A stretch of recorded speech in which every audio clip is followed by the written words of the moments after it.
Hey, what's up everybody? Welcome to 20 Minutes Underground, and this week we've got a great show for you. We're gonna open it up with a little feast for you. I'm Steve, and today we're gonna do one of our weekly installments of What Will Steve Eat? And today, Steve is gonna have some protein. First we're gonna take our little... That's my Lindor truffle. Our little friend. Hey! Well, no dessert for you, Steve. No dessert for me. Well, we'll just have to put a little orange juice here on our little friend. Let's hold that real quick. We need our healthy fats with our protein. Let's put them over our salad. Get a little olive oil on here. Mmm, yummy. Furry. Since I like my rats spicy, we're gonna use a little Vietnam chili garlic sauce. You gotta try. If you haven't tried this stuff, you've got to have some. It really is fantastic. Oh, look at that little tail sticking out. How was that? A little tail. Okay. Yeah. Well, you're in South Florida. Okay. Then not bad. Let's see what you got in your mouth there, Steve. Let's see to make sure. Crunchy. Yeah, that's what happens when you get a frozen I think thaw. he just relaxed his bowels. With the next to the Ross and Buckles. Yummy. Next week we can use some suggestions. If there's anything that you'd like to see me eat, send it in, and I'll give it a shot. You know? But for now, I want you to all have a great week and enjoy this episode of 20 Minutes Underground. We love you. Keep them coming.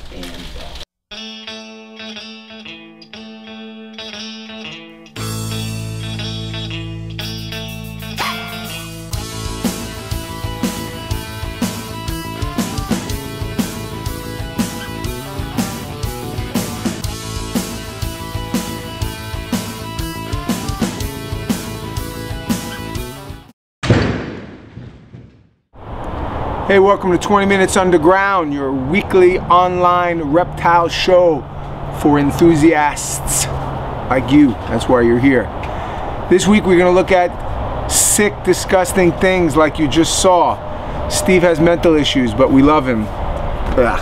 As long as I got $5, I'll just stick with Pollo Tropical personally. Ugh. However, chameleons, some of the most diversified, colorful animals in the world. Things, glorious tales of television shows and commercials with Budweiser and everything else. And man, I think chameleons got to be one of the coolest animals in the world. The way they change colors and the variation of color, and they come in little small ones. What we didn't have time to do this week, which I would have loved to do, is show you some of the ground-dwelling chameleons, the brachysias and the little tiny, itty, full-grown, that big, that live on the ground. And man, chameleons are really cool. Enjoy the show. Thanks for stopping by. Wuss.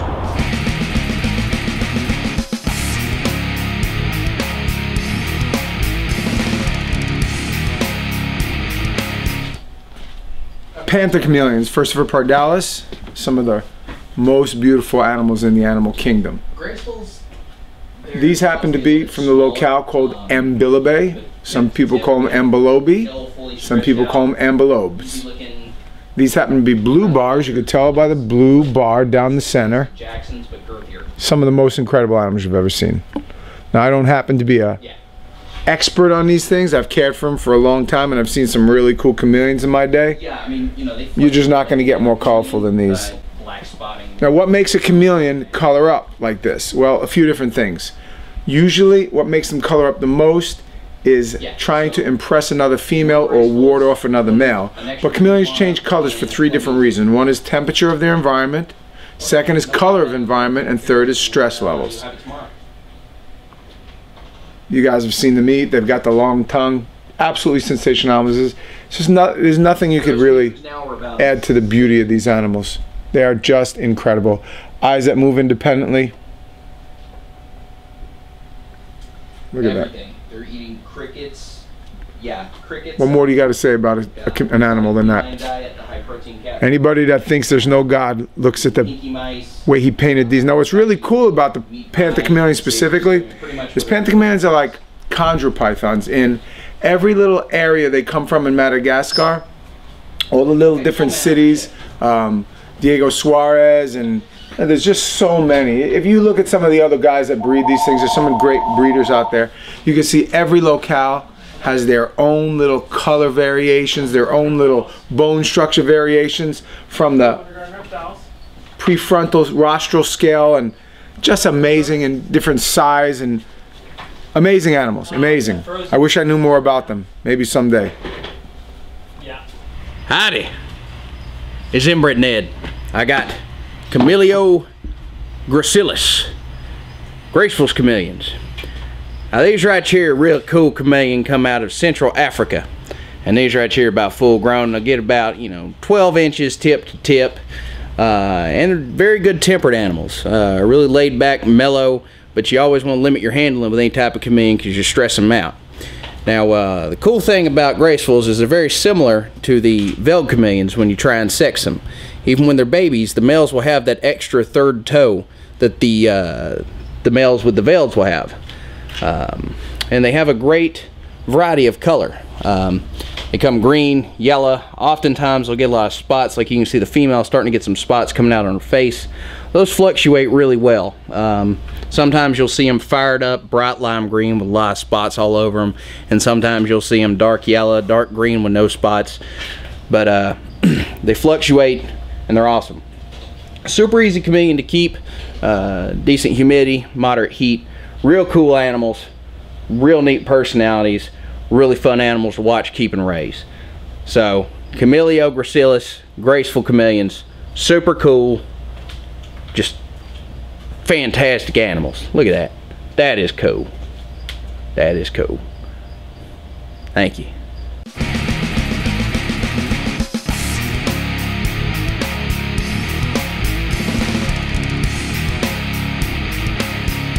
Okay, yeah.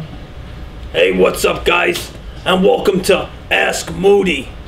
It's your pal Moody Boodi here, and I'm gonna help some of you losers out because it's obvious you need all the help I can give. Our question this week that I will be answering so kindly, well, we're gonna play that for you right now. So you guys give a listen, and then I'll give my great advice. Hey Moody, I just met this girl, and I really think I love her. But she insists on keeping a tarantula as a pet. I'm really afraid of bugs. How can I get her to choose me over the spider? Your friend, San Franciscan and arachnophobic. Wow, what a loser. I don't even know if I can help this one out, but I'm gonna give it a try anyways. So, San Francisco arachnophobic, or whatever your name is, here's how you get your boyfriend. I mean girlfriend. I mean, whatever. It's obvious at this point. Anyways, she insists on keeping this tarantula, which you are obviously so afraid of, but I'm gonna help you get over your fears, and then I'm going to help him want you, her want you. Here's what you do. You gotta get a Sydney funnel web spider, or better yet, a Brazilian wandering spider. And what you'll do is you will take this animal, very friendly by the way, don't worry. They don't bite at all, I promise. Scout's honor. Anyways, you get this spider, you put it on your face. This is like some sort of arachnid loving ritual, or what would you call that? I think they call it mating call. Yeah, it's like that. You take this spider, you put it on your face, and then you say, hey baby, what do you think of me now? Now, listen, it will definitely elicit an emotional response. It will help you get over your fears, and it will help her get rid of you, because wow, you are a loser. Hope that helped. Remember guys, send me your questions. I will go ahead and answer them. I will give you all of this great wisdom and sound advice that you need to help you in your lives from your pal, Moody frickin' Boodi. Now get out of here.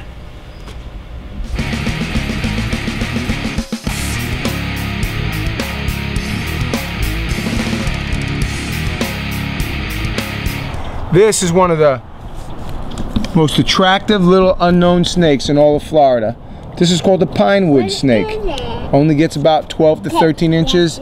Actually eats other reptiles, like frogs, little lizards, stuff like that. You don't find them too often. They live mostly underground. Super cool looking animal. Very docile, make great pets. I guess the hardest part about them is getting enough frogs and lizards to feed them. Some people actually say they have a mildly toxic venom in their saliva. I don't know if I necessarily believe that, but could be. Really cool animal, look at that. Like, very sedate, don't run around a lot. Perfect for my daughter. You like it? Why is he not moving? He doesn't move around a lot, that's how he is. He's chillaxing. I like his short tail. Pinewood snake, one of the many wonderful snakes we have here in sunny South Florida.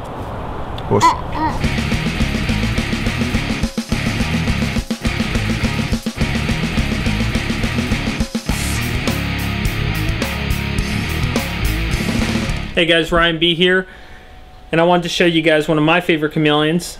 This is the Jeweled chameleon, also known as the carpet chameleon. There's some debate on the scientific name, Furcifer lateralis. Some refer to him as Chamaeleolis. It's a gorgeous animal. Unlike some of the other chameleons, it's the females here that have the distinguishing colors. Males, as you can see here, are standard green color. The females are the ones that show those nice bright colors. Some get real purple, some get orange, yellow, but just absolutely amazing.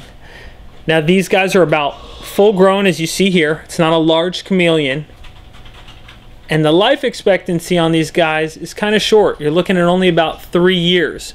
But for those that have the patience and want to work with something that's absolutely stunning to look at, carpet chameleons are definitely one of those chameleons that people go nuts for. There's a few breeders of them out there. They're not the easiest ones to work with. They're not like the Panthers or the Jacksons or the Veileds, which are a little bit easier to breed. These guys take a little bit more time and patience. And also keep in mind you're dealing with an animal that's only going to live about 3 years. Nonetheless though, even if you're not a breeder and somebody that just wants to house and care for a stunning looking animal like this one, definitely a great display animal. Looks amazing in any like Exoterra setup or vivarium setup. Again, Chamaeleolis, also known as the carpet chameleon or the jeweled chameleon. Hey, my name's One-Eyed Jack. Except, wait, bam! 2 eyes. Look at that, sucker. Jackson chameleon. One of, if not the most popular chameleons out there. Them and the veiled chameleons are the staples of the chameleon world and the reptile industry. There's so many of these that come in, and even though almost all of them are wild caught, they still can be very, very hardy in captivity. They look so cool. They look like dinosaurs, prehistoric. Spikes on the back. Look, he's smiling. Oh man, why do I have gloves on my hands? He would love to open up his fingers, but he can't because it's like he's wearing gloves. God made chameleons in such a cool way. We do a lot of birthday shows and reptile shows at schools, and we use chameleons so much because the kids love watching them change color. They love the way they walk, and they love them climbing up shirts and stuff like that. But another cool thing about these guys is that their setups can be so awesome. You can deck them out, rainforest, like lots of plants and branches, high humidity, to foggers and automatic misting systems. It can be so cool with chameleons, especially breeding.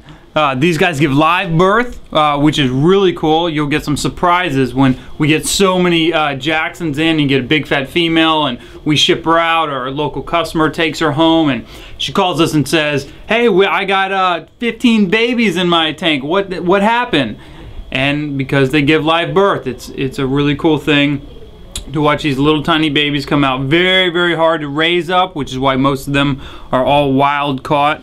But very inexpensive chameleon. Definitely worth the money for whatever you are paying for your Jackson. We have tons of them all the time and fairly cheap as well. These guys will change different types of greens to browns. None of your panther type colors, reds, blues. These are just strictly green camo colors. Females, obviously no horns, but they do get kind of heavier bodied. And once in a while you'll get some like Mountain Kenyan Jacksons in, which are very, very pretty blues and greens, and even have some yellows on them. And once in a while you'll get a male that has some blues or some really bright yellows on his chin. But if you can get one to stay nice and bright green like this guy is, you'll be doing real well. So Jackson Chameleon, one of the best chameleons you can get. Definitely worth the money. Feeding them is just the best. Who doesn't love an animal that doesn't have a crazy long tongue? Superworms, crickets, hornworms, anything else you can find. Roaches. Maybe feed them a baby Jackson Chameleon. He can eat his kids. Ah! Jackson Chameleon. Gotta get one. Only at Underground Reptiles.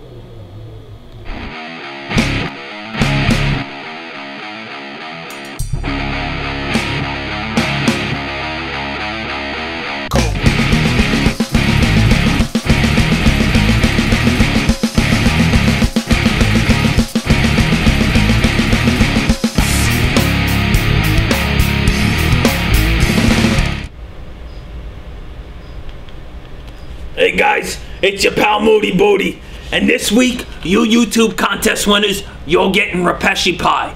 Not Benjamin, Benjamin's mine. Repeshi meat, oh no, Repeshi savory stew. It's very good. Trust me, I enjoy it. It keeps me nice and insulated during the winter. Moving on. 3 comment winners this week. Here they are. First up, AKA SCLL, says that he had a cat that they called Ninja, that used to jump out of a 2-story house, then climb the roof, and then jump down off of that. You really should have named him Suicidal, because it was obvious that he would do anything to get away from you. You're gonna win some Repeshi savory stew. I hope you enjoy. Maybe give it to your cat. Maybe he'll want to kill himself less. Our next winner is Jeremy09JM here. Jeremy09JM says that he got his nipple deformed. Listen to this, guys. He got his nipple deformed when he was a teenager, getting it pierced. Are you freaking serious? This is the stuff that I gotta read? Boss, I want a freaking raise. This is getting ridiculous here, okay? I want some Repeshi savory stew if I'm gonna have to answer these or read these stupid comments. Anyways, moving on. So he gets his nipple deformed, as if that wasn't a ridiculous story enough for us, and then he goes on to tell us that because his nipple was deformed, it made dogs want to try and suckle off of him. I know, guys, that's where you go, are you serious? And I go, yes, I'm serious. This is the comment that he left me. Well, I'm gonna give you some advice besides the Repeshi savory stew, and that is stop rubbing peanut butter on your nipples and the dogs will stop trying to eat off of it. And then our final contest winner is Panther 4666, and he said that his bearded dragon once tried to eat his mole off of his face because he was so hungry. He was like, holy moly, that's a big mole. Haha, you get that? I bet he wish he had some guacamole to go with that mole. But anyways, I bet he just couldn't stand the sight of that disgusting looking molehill on your face, and he just wanted to do you a favor and rip it off for you. In fact, maybe you should let him do that. It might help you in life, depending on the size of that thing. I bet it's huge. I mean, seriously. If I could look into it right now, I tell you, that thing is monstrous. Get rid of it, kid. Let the bearded dragon do you a favor. Anyways, if not, just enjoy some Repeshi savory stew. Guys, that's it with Moody Boodi. Remember, write your comments on the YouTube. Send your questions to Ask Moody. Don't forget about that too. I will help you, and I will give away free stuff because I am the great and wonderful and all-powerful Moody freaking Boodi. Now get out of here, losers. Hey, that's 20 Minutes Underground. Thanks for joining us. Thanks for all your requests and comments. We really appreciate you guys. We thank you for stopping by. I hope you enjoyed the show. Remember, it's for you. So the more you tell us about things that you like and things you don't like, the more we can retool the show. We don't get paid to do it. We're not trying to... you heard all that spiel before. This week's question of the week. What is your least favorite animal rights activist group? Mine personally is PETA. I want you to look at the screen right now. I want to show you 10 facts about PETA that you never knew. See them all? Andrew's going to put them up there. So even though I can't see them now, you can see them. I like their advertisement. I kind of like some of the stuff they do in their advertisements. But have you ever seen a sicker batch of people? PETA? I think PETA should stand for people enjoying tasty animals. Thanks for joining us. God bless. Us.